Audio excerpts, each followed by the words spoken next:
Señores estudiantes, sean bienvenidos a la clase de Fundamentos de la Neurociencia Educativa. Mi nombre es Víctor Jama Zambrano, soy docente de la Universidad Laica Eloy Alfaro de Manabí. El éxito es para aquellos que tienen el potencial de seguir adelante, aun cuando fracasan en el intento. Señores estudiantes, sean bienvenidos a la unidad 2. En esta unidad trataremos de la definición y concepto de la neuroplasticidad y procesos de aprendizaje. El logro de aprendizaje de esta unidad explica los factores que intervienen en la neuroplasticidad en el proceso de aprendizaje.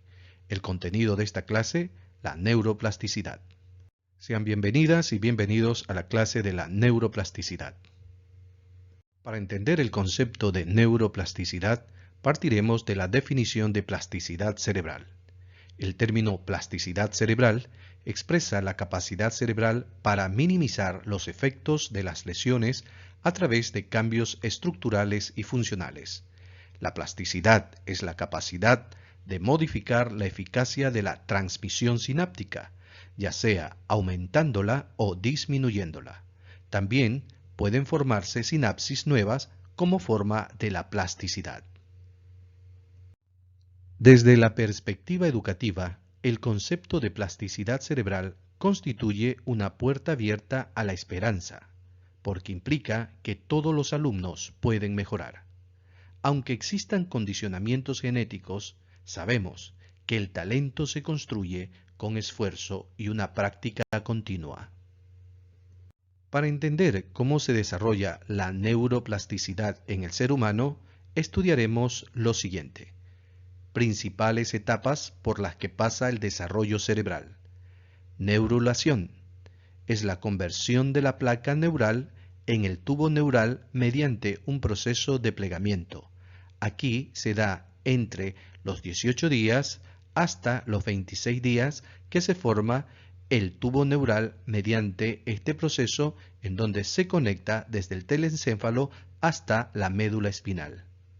La segunda fase del desarrollo cerebral es la proliferación neural o neurogénesis.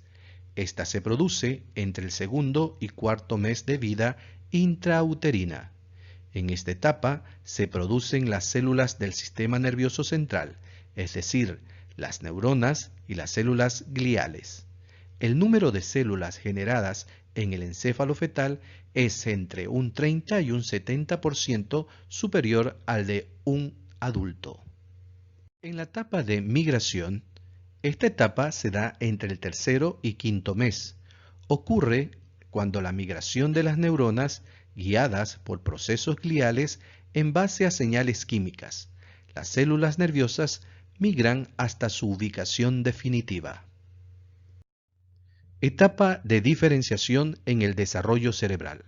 En esta etapa, las neuronas adquieren las características morfológicas y fisiológicas de una neurona madura. Etapa de organización en el desarrollo cerebral. En esta etapa se produce la axogénesis y la sinaptogénesis, mediante las cuales las neuronas van estableciendo circuitos neuronales de complejidad creciente. Este proceso, además de ser regulado genéticamente, es sensible a la experiencia y es la base más importante de la plasticidad del sistema nervioso. Etapa de la mielinización en el desarrollo cerebral. En este proceso se produce el recubrimiento de las conexiones entre las neuronas por una membrana especializada que permite una adecuada transmisión de los impulsos nerviosos. Es importante tener en cuenta que en el desarrollo del sistema nervioso, la neurulación primaria se da entre la tercera y cuarta semana. La neurulación secundaria entre la cuarta y séptima semana de gestación. El desarrollo prosencefálico del segundo a tercer mes.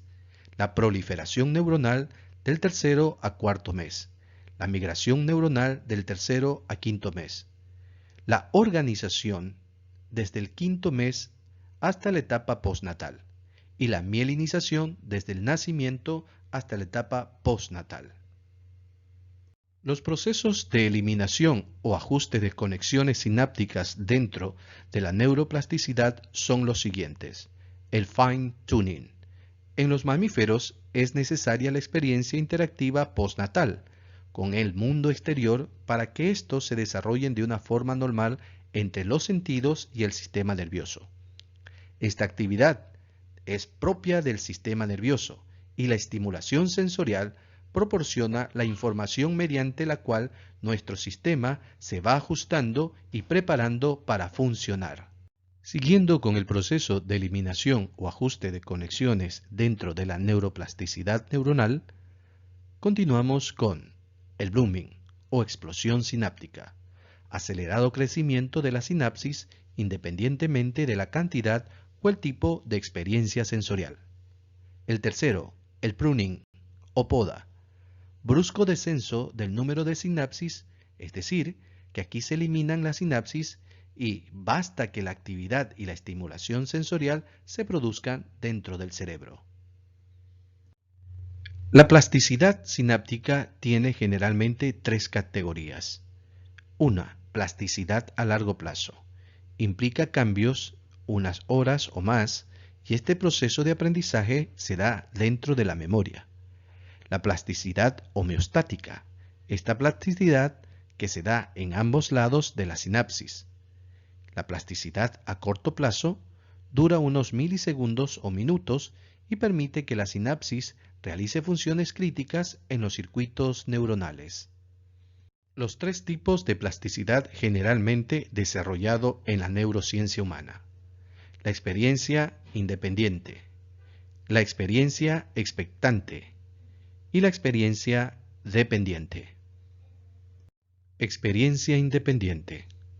La plasticidad independiente de experiencia se refiere a los cambios en el número y o a la función de la sinapsis que se dan como consecuencia de la expresión programada de determinados genes sin que medie factores experienciales, como por ejemplo, formación de capas en el núcleo lateral del tálamo, la estructura cerebral que recibe las señales de la corteza visual. Experiencia expectante.